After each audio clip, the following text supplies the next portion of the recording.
So exactly 1 year ago, my brother bought this Honda CB400. Originally 800, we got it for 400 bucks. It was a nice guy, he didn't know too much about it. All he really knew was the bike had been sitting for a while. So we took a chance on it. We figured, you know, it probably just needs the carburetors cleaned. Just got the bike all loaded up. It's gonna need the carbs cleaned and an oil change and some other basic maintenance, but it should be mint. And boy oh boy, were we wrong. We took it home, we did a deep cleaning on the carburetors, we made sure every jet was clear, diaphragms looked perfectly fine, we put on new gaskets, we were certain the carburetors were good. So we put them back on the bike and tried to run it. Well guys, the carbs are put back in, now it's time for some starting fluid to see if she'll fire. Now we were able to get the thing to run off starting fluid for like a few seconds.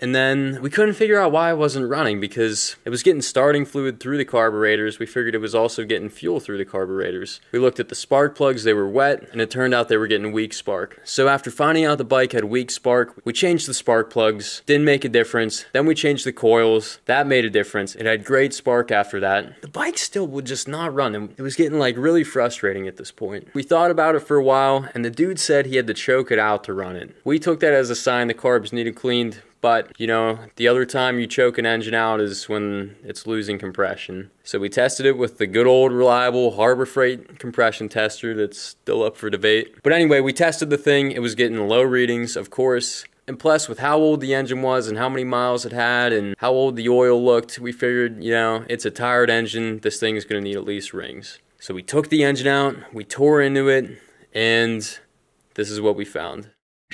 Alright, so some of you might remember this is where we left off in the last video. Alright, so I bought this Harbor Freight compression tester. It keeps getting low readings for every engine we put it on. Starting with this one, this is out of my brother's motorcycle. Just got the cylinder, ball honed, and a couple other things, new rings. So we're just gonna try to get this all put back together today.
Alright, so all the rings are put in, the pistons are good, they don't have any real bad grooves or anything like that. The cylinder is good too. We got this gasket scraped off as best we could, so we're gonna put the new gaskets on, and then, yeah, put it all back together. Got the book right here. This has been extremely helpful just to make sure we get everything completely right.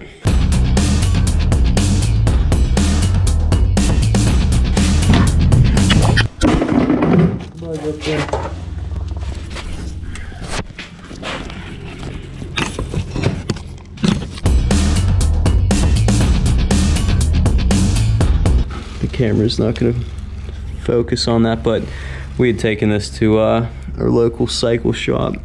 They said the cylinder was already in pretty great condition, but yeah, they just put that cross hatching back in and ball honed it for us. Okay, so we didn't film too much of this build, but we did take the old rings off. We tested their gaps. The rings definitely had a lot of wear. They were not within spec or even close. The crankshaft bearings, everything else seemed fine. We're gonna try new rings, and that should get this thing running nicely.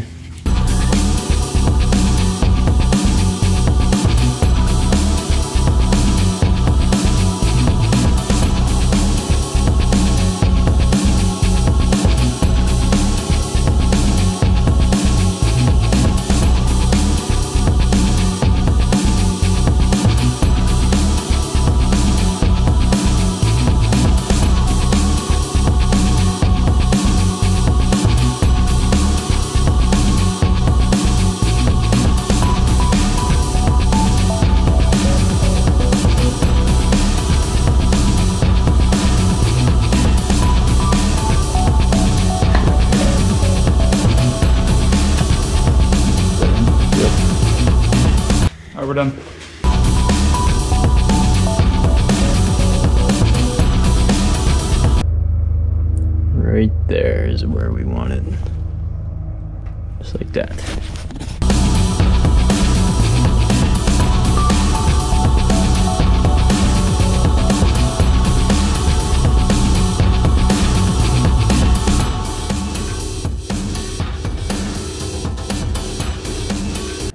All right, with a little finessing, the cam chain is on.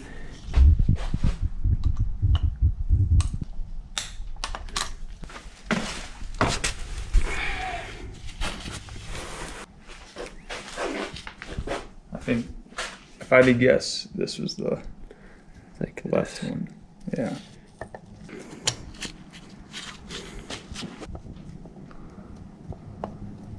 Bottom. There we go. Outer four bolts. Yep, got him. Hold the rocker arm. Shaft retainers. Figure 70.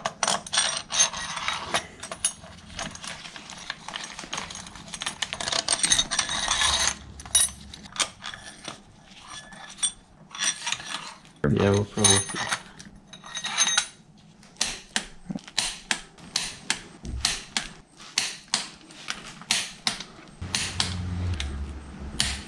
Nice. All right, so right now we're adjusting the valve clearances. We're on the right marker here. Our 3 rockers for this cylinder are loose, just how we want them. Yeah, we're supposed to be between these gauges here. So we were already checking these and they got tight on us. But yeah, we gotta readjust these bad boys. So according to the book, the intake is supposed to be between 0.3 thousandths of an inch and 5 thousandths?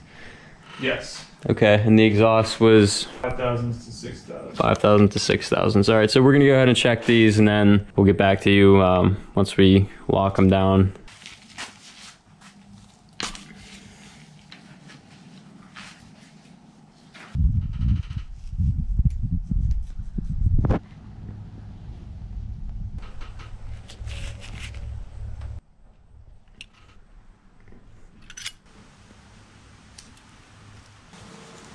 Yep, this feels good.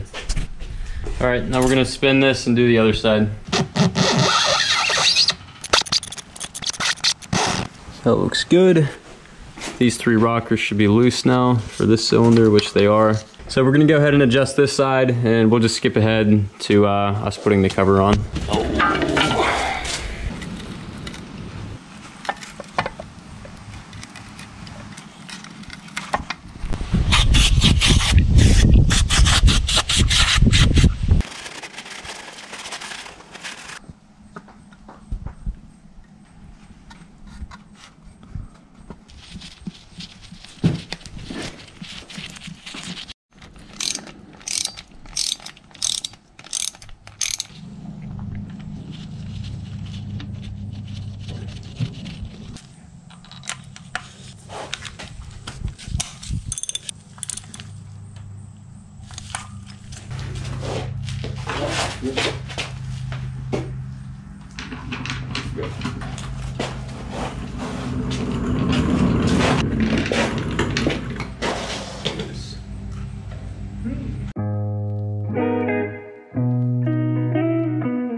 Okay.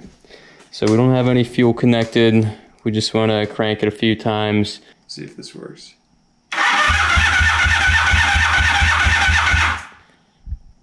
So far, so good. Nothing blew up. No, nothing yet. That's good. All right. Wow. I can't believe it. Obviously, it needs to be running to get an accurate reading, but we just want to make sure there's enough in it.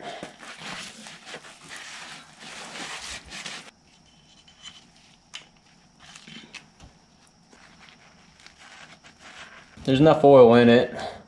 It's a little on the high side, but let's just see if it runs. Let's just rest it there. That's fine. Connect the fuel lines. Our jank setup. Is that flowing the right way? Yeah, arrow's pointing. We gotta cut that line.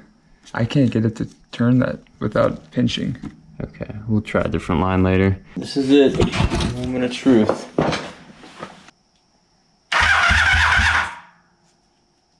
dude.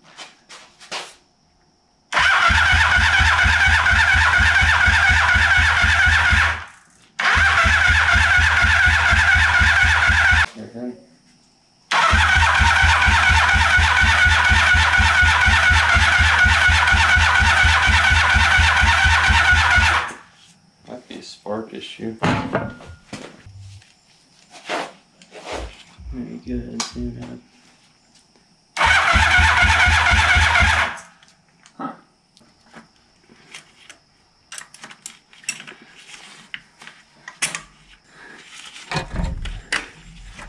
Yeah, I don't think it's gonna Let's try that. snap out.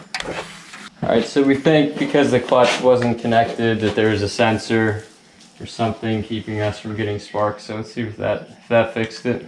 Clutch is in. Nothing. The next day. Alrighty guys, so it's the next day here and I still can't figure out why this thing lost spark. So the man Jason's over here, he's gonna see if he can figure it out. 5 minutes later. Alright, so Jason's the man here. Not even 5 minutes in, he had this figured out. I must have spent 2 hours last night reading the book, going through the wiring diagram, trying to figure out if we connected something wrong when we put the engine in. I'm really frustrated because like I checked these wires and I thought they were in there tight, but apparently somehow they just came loose enough to lose spark. Either way, we tightened these spark plug wires down and now it's getting spark. There it is.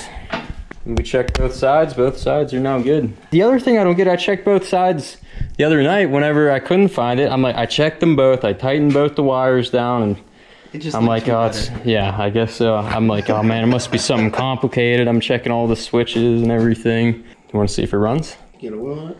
Yeah, got oil in it. Oh, might as well. All right, just got the fuel tank back on, fuel line connected. So let's see if this thing will run.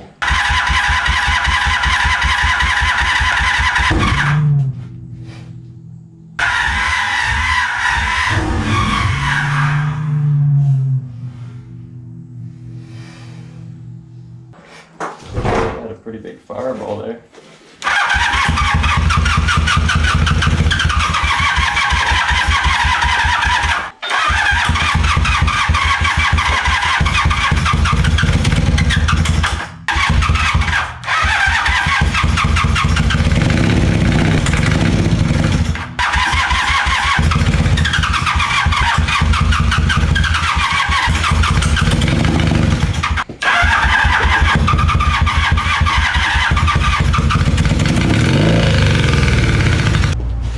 Way's off. It's leaking fuel again too. So the thing fires.